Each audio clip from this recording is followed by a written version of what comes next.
Hello guys, so today I'm going to be showing you the secret mode on a Roomba. So I've already got it in the manual testing mode. So you just keep pressing dock.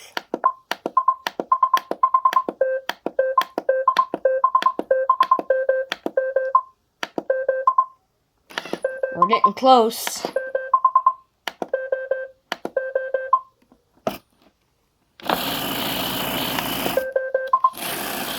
Now it's in evil mode. And you can kill it. And as you notice, it was completely unresponsive.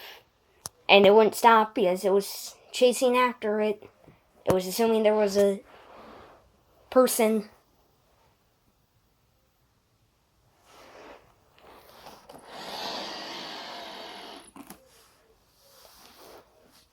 And real quick, before I end the video, I need to mention that YouTube won't let me comment on the comments in YouTube Studio.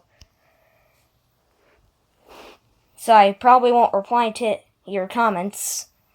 And I know this is really frustrating. But anyways, subscribe, like, and peace. I'll see you in the next one.